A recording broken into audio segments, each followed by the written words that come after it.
It's a little big. Here. It's cute and it's a little big. That's fine. Yeah. Can I get you a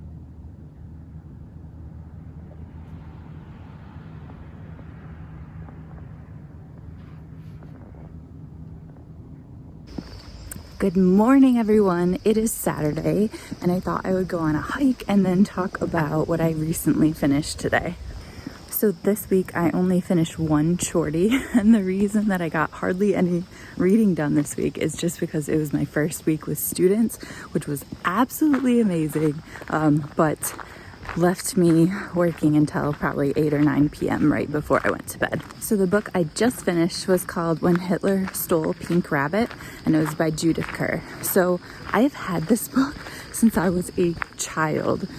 When I was little, my mom was a teacher as well, and so she used to order me books from the Scholastic book orders, and you can get loads of books for super cheap.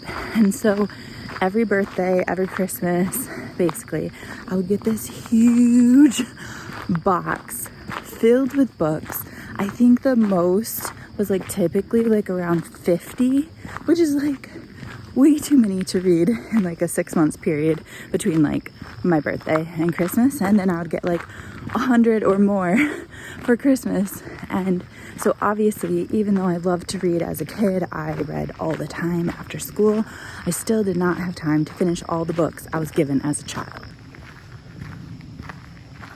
And so I have to be honest, I don't even know what happened to my childhood copy of When Hitler Stole Pink Rabbit. Basically, all the books that were my favorites of childhood are at my mom's house, or at my own apartment. And everything else has been put in my classrooms over the years. And then when I move schools, I usually just donate them to that school because it's such a hassle moving them. So I think it was probably abandoned at some point at one of the schools that I taught at. Nevertheless, at some point, Sarah from Your True Shelf mentioned that she absolutely loved it. And so I repurchased it in a way cuter cover. And I finally got to read it for Shorty September and finished it this morning.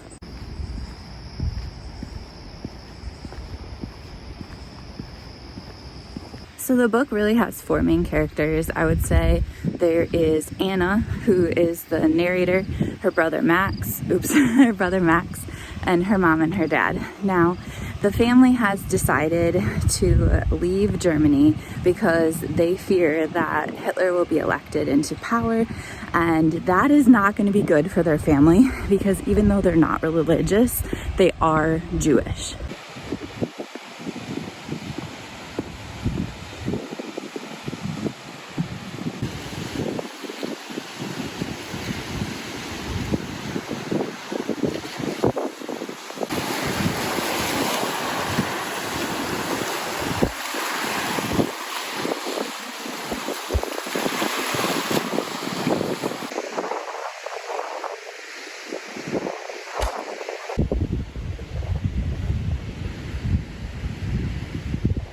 So not only is Anna's family Jewish, her dad is a famous writer. Everyone knows him. Everyone loves him. He is kind of a celebrity before World War II anyway.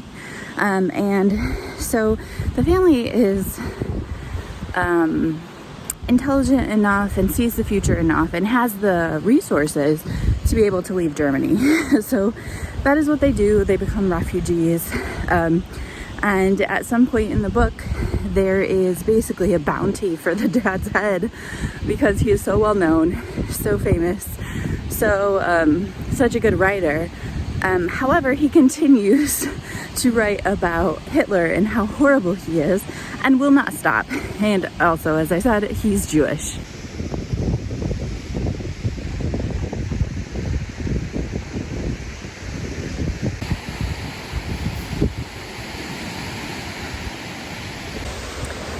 So I'm going to say the weirdest thing about this book, which is obviously it's about World War II, it's about refugees.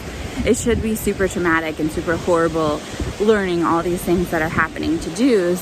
However, because the narrator is a child, it's actually quite cozy and quite comforting, and it's really interesting to get the kids' point of view and just to hear from her perspective, like what she thinks of all this movie. And like, she thinks it's exciting, and yeah, they don't have as much money as they used to, and yeah, they have to move all the time, and she understands why they have to move, but there's still like this child's curiosity that is just pervasive throughout the book.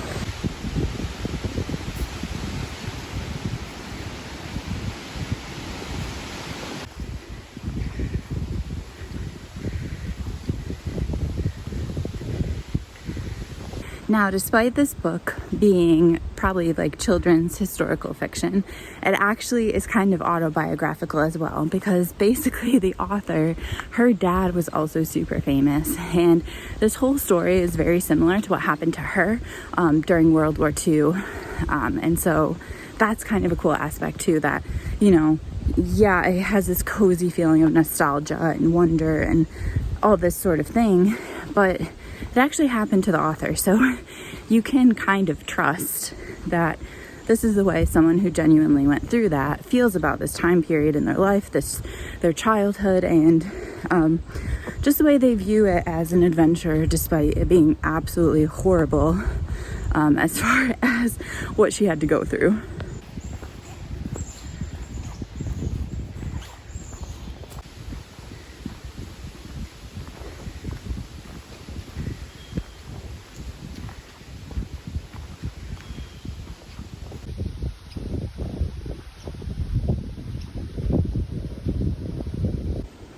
So that is the book, When Hitler Stole Pink Rabbit, and I would highly recommend it. It's quick and it's cozy, despite it should not be cozy, but it is. And I think it would be a really good book for Shorty September, or just for any time when you just kind of need something quick and cozy. All right, up there is where I have to go to finish this hike. And it doesn't look quite as steep on camera, but I assure you it's quite steep.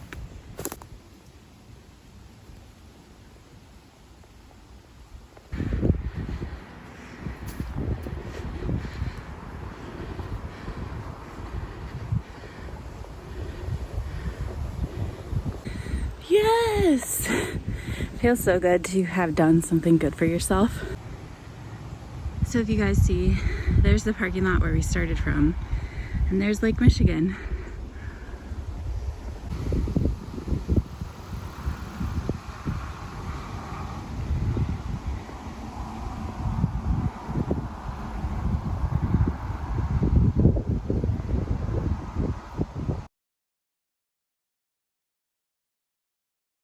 Okay. there's sand falling in my face, but I thought that instead of just going straight down, I would pause my Apple Watch, pause my workout, and start my cargo shorts read. So I have to say, I can't remember who told me about this book, but I'm going to starting out in the afternoon, A Midlife Journey into the Wildland by Jill Frayne. I believe this is exactly what it sounds like, a woman who starts to enjoy nature in her midlife. I feel like that's kind of the same with me. Although actually I feel like I started in my 20s when I moved out of the house and just like became my own person by just exploring what's around me. Anyway, I'm gonna start this up here and then I'll finish my hike and yeah, go home.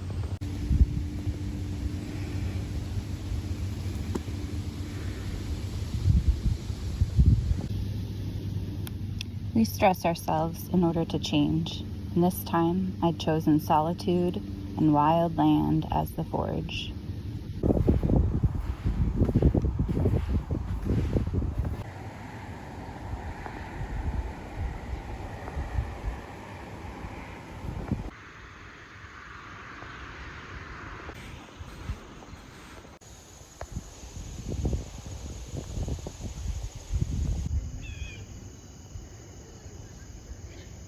That's where we came from.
All right, so I know everyone is all about their pumpkin spice lattes, but oh my gosh, you guys may have not tried an apple spice latte, which is so amazing. Like, my heart is just filled with warmth right now.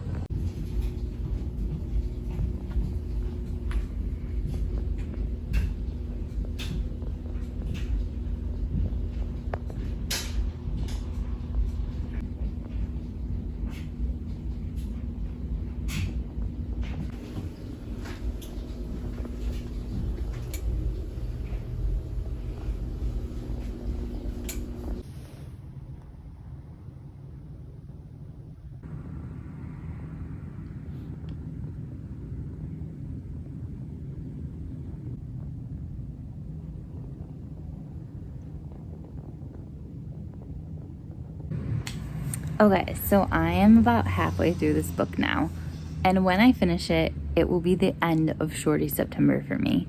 I will still be reading Shorties, but I'll be officially done with all 12 prompts. I did a translated one today that is not actually translated, but both the author and the illustrator have lived all over the world and are definitely not American, and they wrote about a different country. So I am going to count that. And also the author of the book, she works as a translator, even if that book wasn't translated. I'll show you that one later because it is over by the door. But anyway, this starting out in the afternoon one that I'm reading right now, I think that I would absolutely love it, but just not today. It is very internal, it's very reflective, it's very poetic. Basically, this woman is kind of going through a breakup, and also her daughter is just finishing high school, and so this woman just decides to just take off.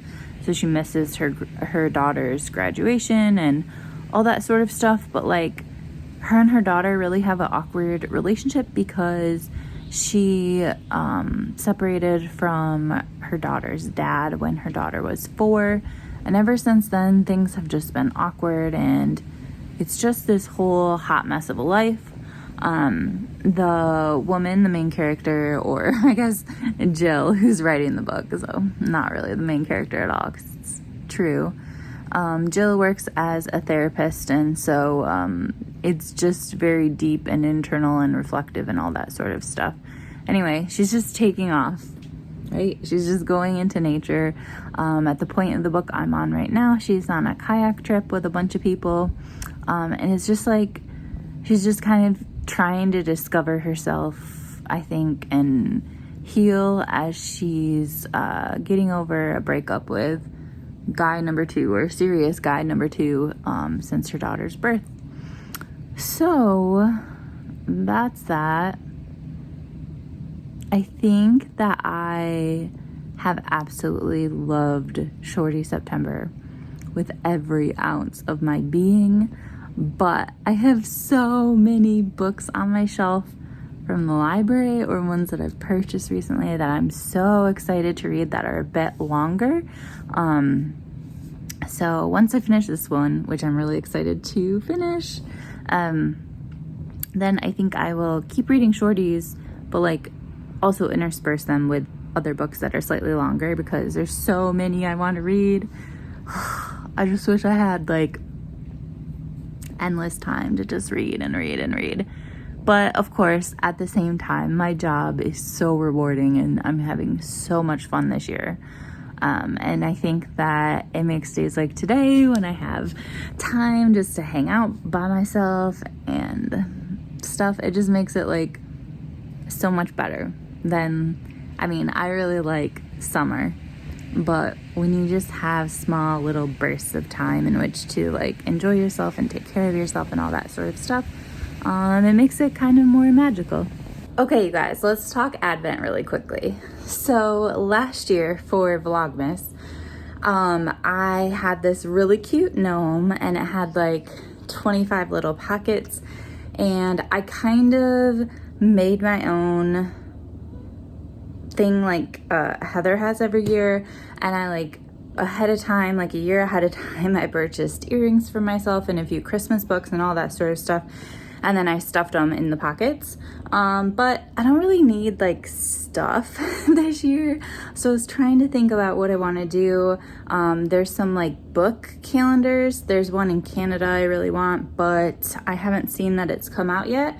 But then, guys, I discovered this. This is really big, but this is gonna be my Advent calendar. So it is an exit game Advent calendar. This is last year's, which is why it's cheaper and why I got it. But this year's is actually book themed. So maybe I'll buy it once it goes on sale for cheaper. But basically it is like a mystery, and this is the mystery of the ice cave. And I think you open a door every day and then you have to solve this mystery like over the course of a month. I'm not 100% sure how it's gonna work, but I thought I would try it. And then if I like it, then I will get next year's and just wait for it to go on sale and then get it actually. But anyway, yeah, I thought this would be so different and really fun as opposed to like a regular Advent calendar. Okay, this is what it says for the mystery. Your pre-Christmas ski trip definitely hasn't gone as planned. Just as you are taking a break and enjoying the crystal clear mountain air, you hear a noise and see a terrifying avalanche crashing down on the mountain towards you. Your heart is in your throat. You hastily grab your 7 things. Yeah, I guess your 7 things, whatever those are, and race down the slope. With the last of your strength, you throw yourself into a niche in the rock as everything behind you is buried in snow. Your heart races and you pull yourself together. You can hardly believe it, but you are alive. Only then do you take a look around. Is this some kind of a cave?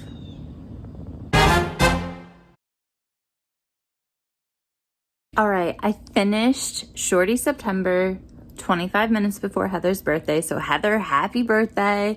I'm really excited to read a mix of longer and shorties the rest of this month. But I did get one package in the mail, so I'm gonna quickly unwrap that before I end this vlog. Okay, so this is my Parnassus first edition book club for this month, and I have no idea what it is because I forgot.